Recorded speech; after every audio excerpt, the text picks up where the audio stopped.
Hello ladies and gentlemen, welcome to the Outer Rim Cantina. My name's Alan, and today I'm back for another breakdown and review of the newest episode of The Mandalorian. As always, this video is going to have spoilers for yesterday's episode, so if you haven't seen it, then go watch it and come back to this video. If you have seen the episode, let's get right into the breakdown. The third episode, or chapter, of The Mandalorian that released yesterday on Disney Plus is titled The Sin. The episode opens with the Mandalorian returning to whatever planet the Bounty Hunter Guild is based on, and with Baby Yoda in tow, returns to his Imperial clients. We get the pleasure of hearing Werner Herzog say more Star Wars words, which I never knew I would love so much until we actually got it, and now I think it's one of the best things about the whole show. The Mandalorian delivers Baby Yoda to them, and then Werner Herzog presents a container full of Beskar, as was promised to him in the first episode. A fun fact that has taken over the internet this weekend is that the container which holds the Beskar is actually a throwback to The Empire Strikes Back, where we see a citizen of Cloud City running off with that same type of object. If you want specifics, you can check out the Wikipedia article on it, but basically that little container was originally known to fans as an ice cream machine, but now, thanks to Favreau, has an official name and purpose, and the container is called a Camtono. It's really cool to me to see all these little things from other parts of the Star Wars galaxy, and even stuff from Legends, make their way into the canon here and there. Anyways, after the Mandalorian receives the Camtono of Beskar, he asks the Imperials what they plan to do with the child, which goes against the guild code that all bounty hunters are supposed to follow, which entails not asking any questions and just doing the job and taking the payment. The Mandalorian gets shown out by the stormtroopers, and then he returns to the underground hideout of the other Mandalorians that we saw in the first episode, once again bringing Beskar to the blacksmith. This time, however, he's confronted by other Mandalorians for bringing Beskar steel that was smelted by Imperials, and brings up the Great Purge once again. Obviously, that's some kind of big event, and the reason that the Mandalorians have to hide underground now.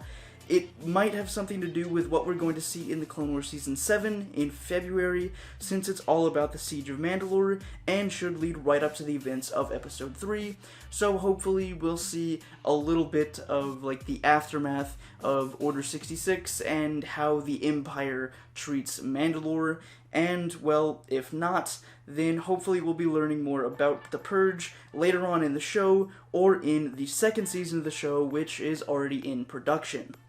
After he has a little brawl with another Mando, the Beskar he brought gets melted down into a full set of Beskar steel armor, replacing the reddish plates he was wearing in the first two episodes. Now donning a full set of Beskar, the Mandalorian returns to Carl Weathers in the cantina to get another job, only to learn that every other member of the guild also received the job from the Imperials to bring in the child, but only he was successful, so the other hunters now hold a grudge against the Mando. He gets his next job and heads for his ship, but before he takes off, the Mando appears to have a change of heart, or just grows a conscience. He heads back to the Imperial hideout and blasts his way inside to rescue Baby Yoda. Once escaping the Imperials, who were doing some kind of experimentation on him, but was kept alive at the request of the Imperial scientist, the Mandalorian is confronted by dozens of members of the guild, whose bounty trackers got reactivated once the Mandalorian stole the child back.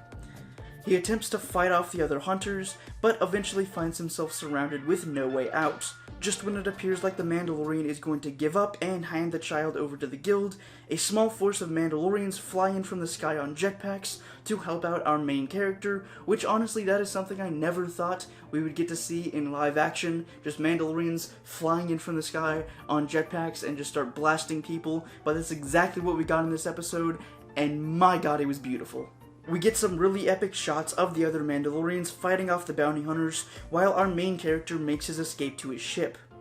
The episode ends off there with the Mandalorian flying off into space with Baby Yoda once again.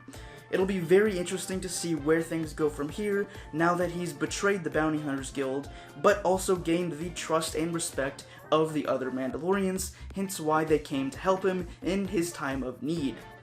All in all, The Sin is my favorite episode so far out of the three we have, and I'd rate it a 9 out of 10. We got an almost perfect combination of beautiful cinematography, great action scenes, and plenty of story all rolled into one almost 40-minute episode. Again though, I wish these were the length of a regular Netflix or HBO show at about 50 minutes because I want as much Mando content in my life as I can get. Another thing I want to bring up is that The Sin was the first live-action Star Wars content directed by a woman, and a woman of color, Deborah Chow. This is a big deal because not only is Episode 3 my favorite of the bunch so far, but Chow is going to be the showrunner and director for the upcoming Obi-Wan Kenobi series.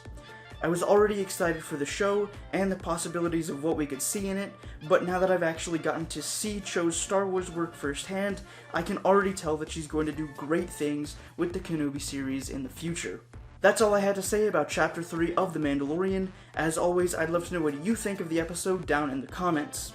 If you enjoyed this video or any of the other content here in the Cantina, I'd really appreciate it if you could leave a like on the video, as those really do help a small channel like this, and consider subscribing if you want more Outer Rim Cantina content in your subscription feeds every week. And speaking of more content, after this video you should go check out my Jedi Fallen Order playthrough I have going on right now. It's a really awesome game with a very fun and exciting story. That's all the time I've got today. I hope to see you back here in the Cantina on Tuesday for another Star Wars video. Until then, may the Force be with you.